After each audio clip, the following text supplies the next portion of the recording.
Hai para Sudaners, kuma kabarna? Damang sadena dengan saya si Otong kembali lagi di channel Ningali Film. Pada episode kali ini kita akan melanjutkan alur cerita dari film Petualangan Cinta Bersamamu untuk bagian yang kedua. Dan tidak usah berlama-lama lagi, mari kita mulai ceritanya.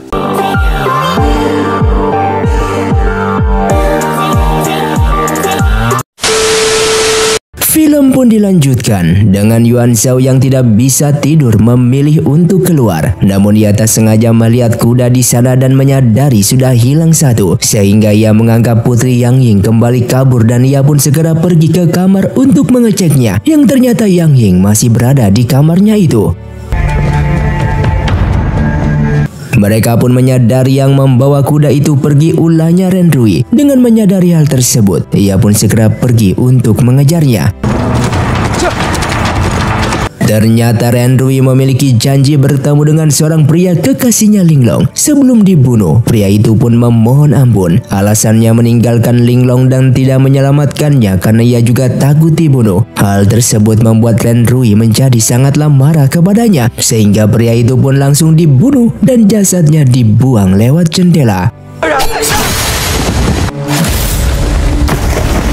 Tak lama kemudian Yuan Shao pun datang ke sana dan berhasil menemukannya. Ternyata saat ini Ren Rui memiliki daftar nama orang-orang yang akan ia bunuh. Setiap orang yang sudah menyakiti Linglong dan permaisurinya akan ia bunuh. Di sana Yuan Shao meminta agar ia tidak meninggalkan tim mereka tanpa seizin darinya. Dikarenakan setiap kali ia membunuh seseorang itu akan menarik perhatian pasukan Laskar Merah yang kelak membahayakan tim mereka. Yang apabila tidak menurut Yuan Shao tidak akan mau membantunya menemukan pembunuh permaisurinya itu.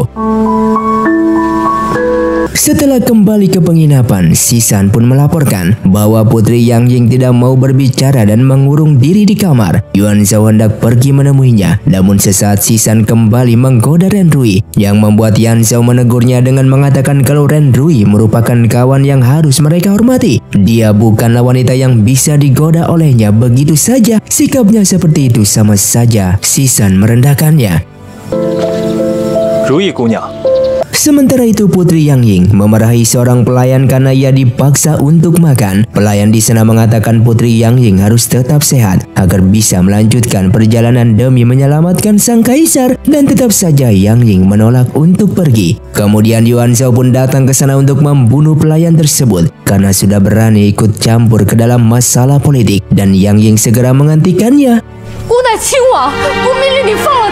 Di sana Yuan Shao berusaha menyadarkan Putri Yang Ying kalau Yang Ying harus menunjukkan kalau ia mampu menyelesaikan misi ini. Apabila masih ingin pulang sama saja mengecewakan tim mereka yang sudah mengawalnya pergi ke kerajaan An. Yuan Shao lalu segera menyeretnya keluar dan semua orang pun melihat hal tersebut.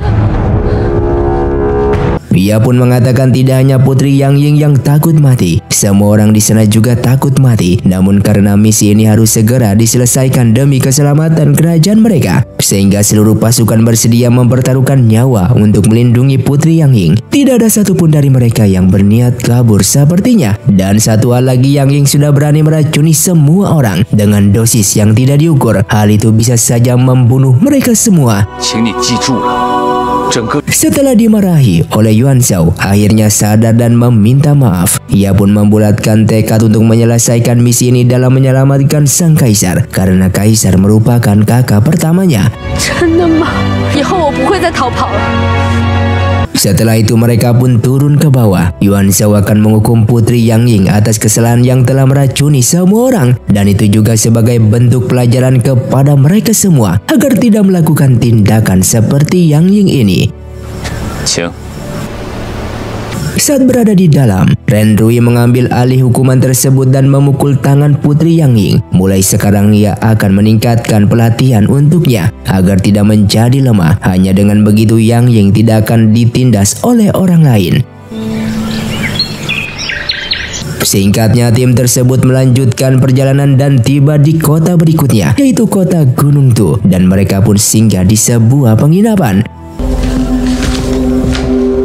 Saat berada di dalam, Yuan Shao mendapatkan surat dari Menteri Zhang kalau Dan Yang pangeran pertama sudah mengirim pasukan kerajaan secara diam-diam sejak beberapa hari yang lalu untuk menggagalkan misi mereka dalam menyelamatkan sang kaisar. Ini sudah jelas terlihat Dan Yang ingin menguasai kerajaan untuk menjadi kaisar berikutnya. Karena hal tersebut mereka pun harus berhati-hati. Hingga di malam harinya mereka pun mulai mengadakan rapat untuk membahas masalah ini. Diketahui Dan Yang telah mengirim 1000 pasukan yang apabila bertarung secara langsung Yuan Shao meyakini mereka pasti akan menang meskipun pasukan mereka tidak lebih dari 100 orang. Namun resiko yang akan diterima mereka akan banyak kehilangan pasukan dan akan mengganggu perjalanan menuju ke kerajaan. Demi mengurangi korban jiwa dari pihak mereka, Yuan Shao memiliki sebuah ide. Ia akan berpura-pura menjadi kaki tangan milik Dan Yang pangeran pertama yang menjadi mata-mata di dalam tim ini. Hingga keesokan harinya ia pun menemui jenderal kerajaan Wu yang diutus oleh pangeran Dan Yang. Di sana sang jenderal berpura-pura ingin memberikan bantuan dalam mengawal putri Yang Ying pergi ke kerajaan. Di sini Yuan Shao sudah mengetahui niat busuknya, lalu ia pun menunjukkan sebuah surat kalau seolah-olah ia berada di pihak mereka dan berpura-pura menjadi utusan dari pangeran Dan Yang untuk menggagalkan misi penyelamatan sang kaisar. Jenderal di sana mencoba membuktikan surat tersebut apakah asli atau tidak. Setelah diyakini surat itu merupakan asli, jenderal itu pun percaya kepadanya dan mengajak ia bekerja sama. Cara untuk menggagalkan misi penyelamatan sang kaisar yang dilakukan oleh tim tersebut, Yuan Shao memberikan sebuah ide, yaitu membiarkan ia membawa tim itu untuk membawa putri Yang Ying sampai ke kerajaan. Setelah tiba di sana, ia akan membuat jebakan dalam menggagalkan penyelamatan sang kaisar. Mendengar hal tersebut, jenderal di sana pun setuju dengan idenya. Kemudian tim mereka melanjutkan perjalanan. Di dalam kereta kuda, Ren Rui menceritakan apa yang telah terjadi saat ini. Putri Yang Ying sangatlah terkejut dan yang kakaknya itu benar-benar mengirim 1000 pasukan untuk menggagalkan misi penyelamatan sang kaisar. Ren Rui meminta ia untuk tenang dan mengikuti strategi yang dibuat oleh Yuan Shao saat ini. Singkatnya mereka pun bertemu dengan jenderal utusan dari pangeran Dan Yang. Yuan Shao pun membohonginya kalau pasukan yang ia bawa hampir semuanya merupakan warga biasa yang berpura-pura menjadi pasukan. Itu bisa dibuktikan dengan melihat pasukan miliknya seperti orang bodoh yang tidak mengerti bela diri. Pasukan Yuan Shao mulai memasang wajah bodoh seperti orang yang tidak mengerti apapun. Sang jenderal pun yang melihat hal itu mulai percaya dan mengikuti ide dari Yuan Shao. Ia pun membiarkan mereka untuk lewat. 即刻启程，起驾。多谢，拦截他们的事儿就交给周。 Setelah berhasil pergi jauh meninggalkan 1000 pasukan tersebut, Yang Ying sangatlah terkejut kalau mereka bisa melewati pasukan itu dengan mudah tanpa berperang. Yuan Lu menjelaskan kalau ini semua berkat Yuan Shao yang berhasil membodohi jenderalnya barusan. Singkatnya, setelah menempuh perjalanan lumayan jauh, mereka pun mendapatkan kendala dikarenakan terdapat kabut tebal di depan jalan yang memungkinkan mereka sulit untuk melewatinya. Maka dari itu Yuan Shao memerintahkan untuk berkemah semalam di sana dan esok pagi setelah kabut itu hilang baru kembali jalan. 我是朱一卫的，一点都不能打动你吗？我想你应该明白。 Hingga keesokan harinya Yuan Shao kembali mendapatkan informasi dari Menteri Zhang yang mengabarkan bahwa jenderal yang membawa 1000 pasukan tadi malam sudah menyadari kalau ditipu olehnya dan yang memberikan perintah untuk mengejar dan membunuh seluruh tim miliknya. Dengan segera ia pun mengabarkan berita tersebut kepada seluruh pasukannya agar mereka segera berangkat sebelum berhasil dikejar oleh mereka.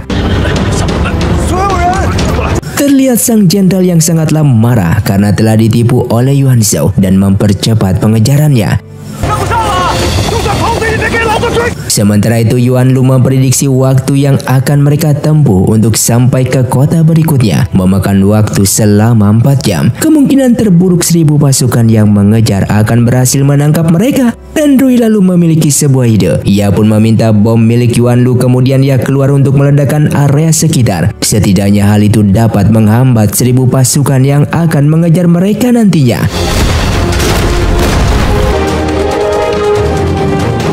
现现在又多了半个时辰。 Yuan Shao lalu melihat peta perjalanan dan memutuskan untuk tidak pergi ke kota berikutnya, melainkan singgah ke sebuah tempat. Apapun caranya mereka harus bisa menghentikan 1000 pasukan tersebut agar tidak mengejar lagi. 以外，能动手的只有60人。 Setelah itu mereka berdiri di atas bukit untuk memantau. Yuan Shao membagi beberapa kelompok dengan tugas masing-masing dalam membuat jebakan. Ia memiliki sebuah ide, yaitu menangkap sang jenderal. Dengan begitu 1000 pasukan yang dibawa oleh jenderal tersebut tidak akan berkutik, sehingga korban jiwa dari pasukan mereka tidak banyak. Lalu semua pasukan pun mulai bersiap untuk berperang. Ren Rui memberikan pisau kepada Yang Ying untuk berjaga diri. Intinya selama peperangan Yang Ying bersama Menteri Du dilarang keluar dari tempat persembunyiannya itu. Ternyata Sisan secara diam-diam meletakkan beberapa racun di sumber mata air, sehingga pasukan yang mengejar meminum air tersebut akan keracunan yang dapat mengurangi 30.000 tenaga dalam mereka. Singkatnya, sang jenderal telah tiba di persimpangan jalan. Ia pun sadar tim pengawal sang putri tidak mungkin pergi lurus ke kota selanjutnya dan pasti belok untuk bersembunyi. Ia pun membagi kelompok 700 pasukan pergi ke jalan lurus menuju ke kota, sedangkan 300 pasukannya lagi ikut bersamanya memilih jalan yang belok. Terlihat pasukan tim pengawal sang putri sudah memasang jebakan bagi 700 pasukan yang memilih jalan yang lurus, dan Sisan berada di atas sambil memantau. Setelah berhasil dijebak, Sisan bersama pasukannya pun segera menyerang.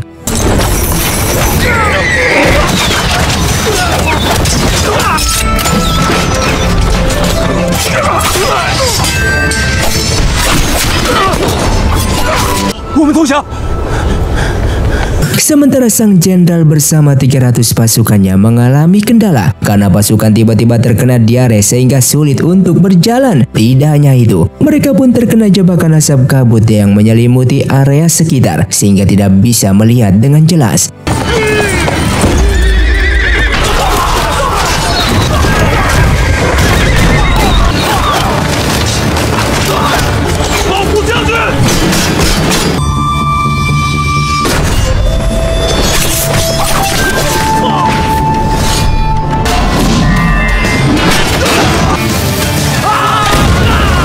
Di sana Yang Ying melihat pasukan tim pengawal sang putri sedikit kewalahan melawan pasukan musuh yang begitu banyaknya. Ia pun nekat untuk membantu hanya dengan menggunakan pisau, sehingga ia pun dalam bahaya. Beruntung Menteri Du yang memiliki sedikit kemampuan dalam memanah berhasil menyelamatkannya.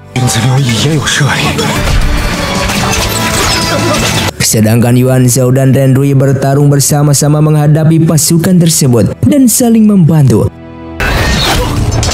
Hingga pada akhirnya mereka berdua pun berhasil menyandra sang jenderal yang membuat seluruh pasukan musuh tidak berkutik, dan peperangan itu pun dimenangkan oleh tim pengawal sang putri.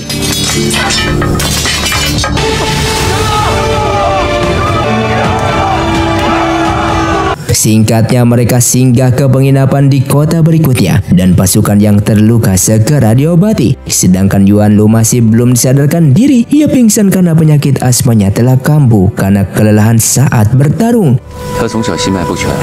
Kini asmanya semakin parah dan mereka memerlukan obat yang berasal dari empedu ular. Mendengar hal tersebut, Ren Rui bersedia pergi ke hutan untuk mencari ular, dan Sisan juga pergi untuk menemaninya.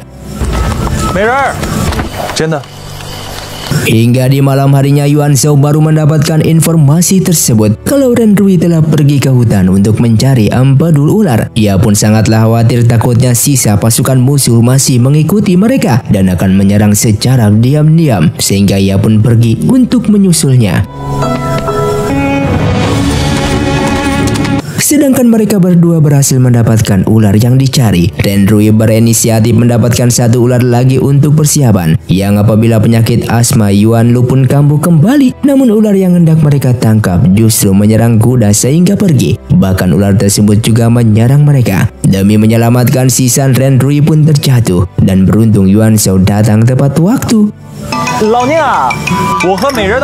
Bukannya membantu, Sisan hendak meninggalkan mereka berdua dan pergi membawa ular tersebut menggunakan kuda milik Yuan Shao.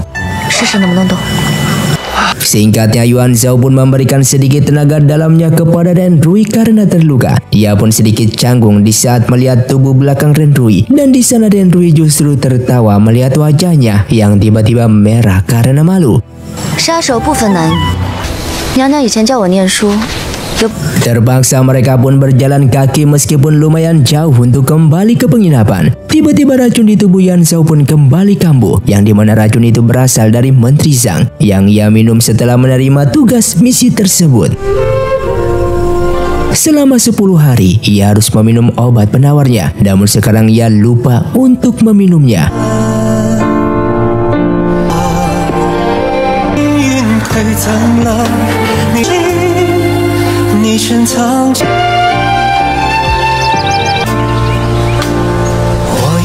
Setelah kembali ke penginapan, Ren Rui mengambil selai bunga di rambutnya dan memberikan bunga itu kepada Yuan Zhao. Dari sinilah hati Yuan Zhao mulai luluh, perasaan suka kepadanya pun mulai tumbuh.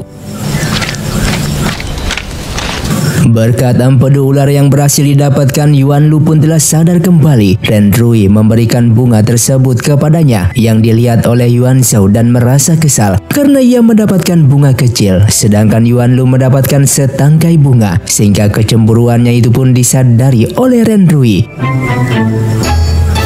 Di sisi lain, seorang wanita wakil ketua pasukan Laskar Merah bernama Jiang Ling mendapatkan informasi dari anak buahnya kalau Yue dibunuh oleh wanita yang wajahnya mirip seperti Ren Rui, mantan ketua mereka. Jiang Ling tidak percaya akan hal tersebut karena bagaimanapun juga Ren Rui sudah dieksekusi mati 5 tahun yang lalu. Bagaimana mungkin bisa bangkit dari kematian? Lalu ia pun menyuruh anak buahnya di sana untuk menyelidiki kebenaran tersebut.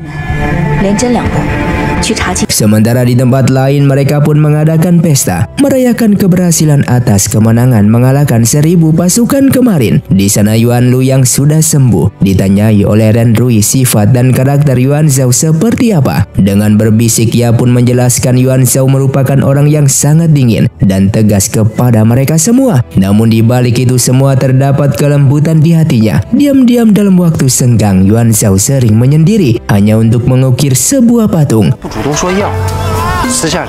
Selama hidupnya tidak pernah memiliki seorang wanita, dan Kaisar Kerajaan Wu di saat dulu pernah menjodohkannya kepada seorang wanita, namun ditolak oleh Yuan Zhao. Yuan Lu juga membocorkan rahasia mengenai apa yang disukai oleh Yuan Zhao apabila Ren Rui ingin mendapatkan hatinya tersebut.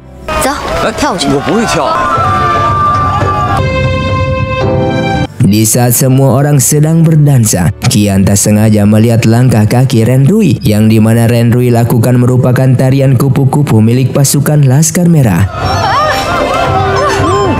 Untuk membuktikannya, Qian memberikan sebuah daging bakar yang telah dicampuri bubuk zaitun. Ren Rui menolak makanan tersebut karena ia tidak suka bubuk zaitun. Kecurigaannya pun semakin besar dikarenakan hanya anggota Laskar Merah yang tidak boleh memakan bubuk tersebut. Setelah pesta itu selesai, Ren Rui sengaja memberikan camilan kesukaan Yuan Zhao untuk menunjukkan sikap perhatiannya. Jelas hal itu disadari oleh Yuan Zhao. Sementara di kerajaan An, sang kaisar memanggil Selircu, yang dimana ia hendak membahas sesuatu hal. Ia ingin menikahkan panglimanya yaitu Litong kepada sepupunya Selircu. Hal itu membuat Selircu sangatlah terkejut. Ia pun kembali dan merasa tidak terima dikarenakan bagaimanapun juga Litong merupakan kekasih gelapnya yang kini akan dinikahkan oleh kaisar kepada sepupunya sendiri. Namun ia juga tidak bisa berbuat apapun. Singkatnya, tim pengawal telah tiba di kota selanjutnya dan berada di penginapan tawuran. Kini mereka sudah hampir tiba di kerajaan An. Tinggal beberapa kota lagi yang harus mereka lewati untuk bisa sampai ke sana. Di malam harinya, Ren Rui secara diam-diam masuk ke dalam kota dan menemukan gambar merah milik pasukan Laskar Merah. Ia pun seperti memberikan tanda di gambar tersebut supaya anggota Laskar Merah menyadari keberadaannya. Setelah itu Yuan Zhao pun datang menghampiri. Untung saja apa yang ia lakukan tidaklah diketahui. Mereka berdua pun singgah ke sebuah kedai untuk mengobrol. Tak lama kemudian pemilik kedai datang memberikan makanan. Saat hendak makan, Ren Rui sengaja terus memperhatikannya, yang membuat Yuan Zhao menjadi salah tingkah. Setelah kembali ke penginapan, mereka pun berpisah karena Ren Rui hendak kembali untuk beristirahat di kamar, dan sesaat Yuan Shao pun memanggilnya. Tunggu. Ternyata ia ingin menunjukkan bakatnya dalam mengukir sebuah patung. Yang ia buat merupakan patung kucing, karena baginya Ren Rui seperti kucing yang sering menghilang dan kembali. Tidak hanya itu, Yuan Shao baru pertama kali menunjukkan bakatnya kepada seseorang, dan orang itu merupakan Ren Rui. Dengan mendapatkan patung kucing tersebut membuat Ren Rui sangatlah senang. Ia pun kembali ke kamar dan jantungnya seketika berdetak sangatlah kencang. Sesaat ia melihat tanda yang diberikan oleh anggota Laskar Merah. Melihat hal itu, ia pun segera menggunakan wajah palsu untuk menyamar dan segera menemui anggota tersebut. Apa yang dilakukannya saat ini untuk mencari tahu siapa pemimpin Laskar Merah yang baru dan apa misi yang akan mereka kerjakan. Informasi yang ia dapatkan bertujuan demi melindungi tim pengawal sang putri dan sekaligus menjaga identitasnya agar kedepannya ia bisa lebih berhati-hati lagi. Tanpa sengaja pertemuan itu pun dilihat oleh Qian yang sejak awal mulai curiga, namun ia belum berani dikarenakan yang dilihatnya di sana bukanlah Ren Rui. Sesaat Ren Rui mendapatkan sebuah informasi, ternyata identitasnya sudah diketahui oleh Laskar Merah kalau terdapat seorang wanita yang memiliki wajah yang sangatlah mirip seperti mantan ketua Laskar Merah di dalam tim pengawal sang putri, dan wanita di sana menyuruhnya untuk menyelidiki kebenaran tersebut. Saat kembali ke kamar, Ren Rui merasa heran bagaimana bisa identitasnya ketahuan, dan ia pun curiga ini ulah dari Yuan Shao. Secara diam-diam ia pun menguping pembicaraan antara Yuan Shao bersama Sisan, yang intinya Yuan Shao mulai menyukai Ren Rui. Namun ia bingung dengan perasaannya sendiri, dikarenakan bagaimanapun juga ia bersama Ren Rui tidak sejalan. Apabila hubungan ini tetap dipaksakan maka akan banyak yang dikorbankan. Maka dari itu ia bingung harus berbuat apa. Setelah mendengarkan obrolan mereka, Ren Rui meneteskan air mata, dan ia pun akhirnya sadar tidak mungkin Yuan Shao mengkhianatinya.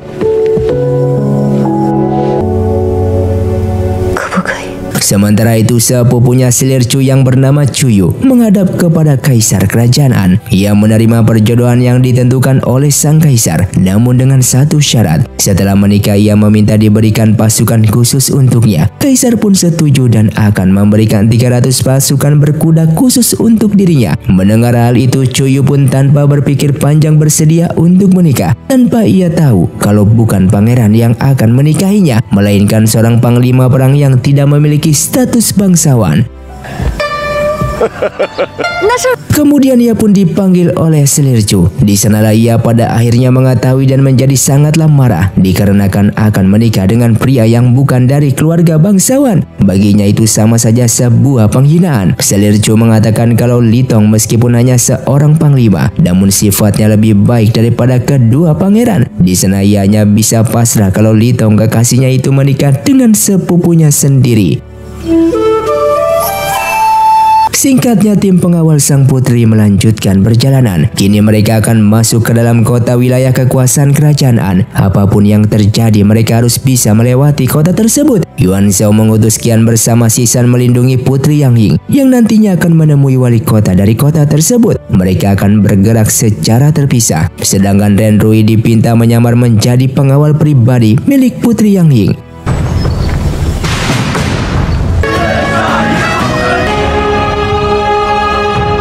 Setelah tiba di kota tujuan, mereka menunggu untuk bertemu dengan wali kotanya. Hingga tak lama kemudian orang yang mereka tunggu datang ke sana. Ia bernama Shen Chu, seorang jenderal. Karena merasa menang dalam perang, Shen Chu begitu sombong dan merendahkan kerajaan Wu, yang membuat Putri Yang Ying bersama pasukan menjadi sangatlah marah. Namun penyamaran Putri Yang Ying menjadi seorang pangeran berhasil mengelabui Shen Chu, sehingga Shen Chu tidak menyadari dan menyangka ia merupakan seorang pria. Kemudian tim pengawal sang putri diberikan penginapan yang sangatlah jelek. Bahkan tempat itu bukan seperti sebuah penginapan. Hal tersebut disadari sebagai sebuah penghinaan yang dilakukan oleh Shen Chu kepada mereka. 手下。 Singkatnya, Qian sedang mengasah pedangnya yang dilihat oleh Renrui. Melihat hal itu sedikit merasa aneh dengan situasi saat ini. Namun ia mencoba berpikir positif dan hendak masuk ke dalam. Namun tiba-tiba Qian langsung menyerangnya. Sun Lang juga datang ke sana untuk membantu.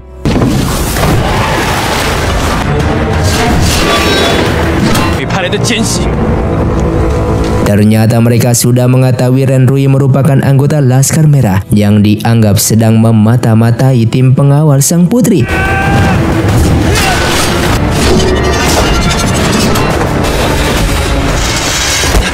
Tidak lama kemudian Putri Yang Ying pun bersama Sisan pun datang ke sana. Sisan berusaha menghentikan pertarungan, namun setelah ia mengetahui Renrui merupakan anggota Laskar Merah, terpaksa ia juga ikut menyerang.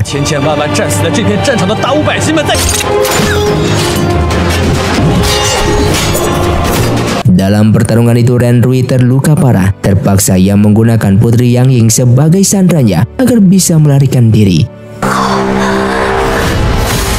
Setelah berhasil menjauh dari penginapan tersebut, Renrui segera turun dan menyuruh Putri Yang Ying untuk kembali, dikarenakan sejak awal ia tidak berniat untuk menculiknya. Yang Ying sebenarnya tidak ingin meninggalkan ia yang sedang terluka, namun kuda tersebut membawanya pergi dari sana. Yuan Shao pun mendapatkan informasi dari Sisan. Qian bersama Sun Lang menyerang Renrui dan sudah mengetahui identitasnya. Hal tersebut membuat Yuan Shao pun sangatlah terkejut. Tak lama kemudian Putri Yang Ying kembali dan melaporkan Renrui sudah pergi. Ia pun mengkhawatirkan kondisinya saat ini.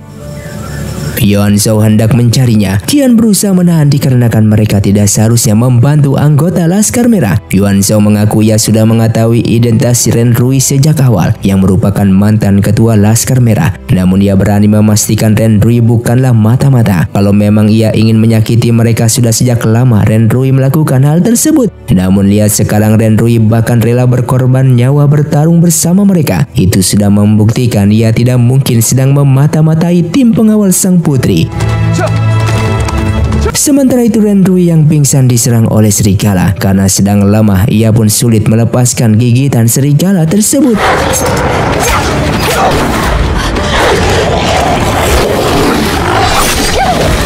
Yuan Shao pun berhasil menemukan keberadaannya dan segera membantu. Di saat ingin memberikan tenaga dalam untuk mengobati lukanya, Renrui menolak bantuannya karena ia sudah terlanjur kecewa terhadap mereka dan menganggap Yuan Shao sama seperti teman-temannya yang menuduh ia sebagai mata-mata. Yuan Shao pun berusaha meminta maaf atas perlakuan teman-temannya, namun tetap saja Renrui tidak percaya, bahkan menodongkan pisau dan hendak membunuhnya apabila mendekat. Demi membuktikan kalau ia sangatlah khawatir terhadapnya, Yuan Shao pun membiarkan ia menusuknya. Setelah suasana kembali tenang, Yuan Shao memberikan seluruh tenaga dalamnya kepada Renrui sampai ia sendiri juga kehabisan tenaga dalam dan terluka. Meskipun begitu ia pun tidak peduli, yang terpenting Renrui bisa selamat.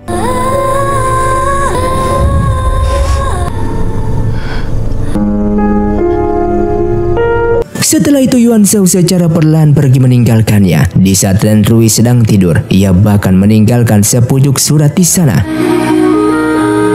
Kemudian Renrui yang telah terbangun melihatnya sudah tidak berada di sana dan merasakan tenaga dalamnya sudah pulih berkat bantuan dari Yuan Shao. Ia lalu membaca sebuah surat yang ditinggalkan. Intinya Renrui dipinta jangan kembali ke tim pengawal sang putri untuk sementara waktu, dikarenakan Yuan Shao ingin menenangkan teman-temannya terlebih dahulu agar kesalahpahaman ini tidak terjadi lagi.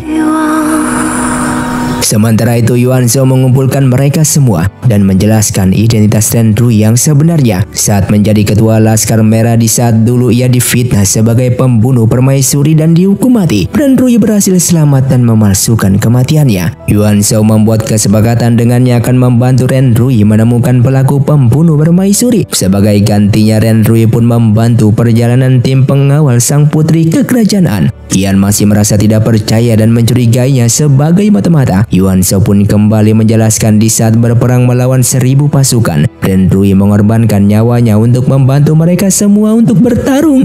Kedua Renrui membantu mereka di saat Putri Yang Ying sudah meracuni tim pengawal sang putri sehingga pingsan dan membawa Putri Yang Ying kembali kepada mereka. Yang ketiga, Renrui hampir terbunuh di saat mendapatkan empudu ular di hutan saat bersama dengan Sisan, yang dimana ular tersebut dibutuhkan untuk menolong nyawa Yuanlu akibat penyakit asmanya telah kambuh. Namun mereka saat ini justru masih menyerangnya dan mencurigainya sebagai mata-mata tanpa mau mendengarkan penjelasan dari Renrui terlebih dahulu. Tidak seharusnya mereka pun melakukan hal tersebut, dan di luar Putri Yang Ying bersama Menteri Du pun mendengarkan percakapan mereka. Setelah semua orang bubar, tiba-tiba Yuan Zhao pun muntah darah karena luka dalam dan kehabisan tenaga. Yuanlu dipinta merahasiakan hal ini dari siapapun supaya tidak menimbulkan kekhawatiran. Hingga keesokan harinya, Shen Chu mengajak Putri Yang Ying ke markas militer miliknya untuk membangga-banggakan pasukan kerajaan. Tidak hanya itu, Shen Chu memberikan kuda kepada Yang Ying, yang dimana ia ingin mengajaknya pergi jalan-jalan mengelilingi kota. Yang Ying bersikap tegas agar tidak menimbulkan kecurigaannya kalau ia merupakan seorang wanita. Ajaknya itu pun diterima dan mereka pun pergi untuk berkuda. Namun kian bersama Sisan menyadari ada yang tidak beres terjadi dan segera untuk mengejarnya. Benar saja, kuda yang digunakan oleh Yang Ying sudah diatur sehingga berlari sangatlah cepat dan tidak terkendali. Itu dilakukan oleh Shen Chu untuk membahayakan nyawanya. Dikarenakan peristiwa itu, Yang Ying menyenggol pedagang di pasar kota. Ia pun segera turun dan meminta maaf, bahkan akan memberikan uang untuk ganti rugi. Siapa sangka warga di sana justru menghakiminya karena berasal dari kerajaan Wu, musuh kerajaan mereka. Warga di sana memang orang suruhan dari Shen Chu untuk melakukan hal tersebut. Terlihat pasukan tim pengawal sang putri terus berlari menyusul sang putri. Tiba-tiba datang seorang pria membantu Yang Ying di saat hampir dipukul oleh warga, sehingga kepala Jenderal Shen Chu pun terluka parah. Ternyata itu merupakan Renrui yang sedang menyamar. Tidak hanya itu, Renrui berpura-pura menjadi anggota Balai 6 yang marah kepada Shen Chu karena sudah membahayakan nyawa pangeran mereka. Yang apabila terjadi apapun, maka ia akan menuntut Jenderal Shen Chu untuk bertanggung jawab. Jelas hal itu membuat Shen Chu balik ketakutan dan memilih untuk pergi dari sana. Sesaat kembali ke penginapan, mereka semua pun akhirnya mengetahui pria yang membantu sang putri barusan merupakan Renrui. Kalau bukan karena membantunya, mungkin saja sang putri sudah tewas oleh warga. Yuan Zhao pun sangatlah marah kepada pasukannya karena tidak becus menjaga sang putri. Maka dari itu, mereka pun diberikan hukuman dan tidak mendapatkan makanan 1 hari ini full. Sebagai seorang pemimpin, ia juga bertanggung jawab atas masalah itu. Maka dari itu, ia menghukum dirinya sendiri dengan 10 cambukan. Semua pasukan tidak setuju ia melakukannya karena mereka sadar ini kesalahan mereka. Yuan Zhao lalu membuka pakaian karena mereka tidak ada yang mau mencambuknya, dan Renrui dipinta untuk melakukan hal tersebut. Kemudian cambukan terakhir diberikan kepada sang putri, karena bagaimanapun juga Putri Yang Ying harus menjadi tegas dalam menghukum bawahannya yang gagal dalam melindunginya tersebut.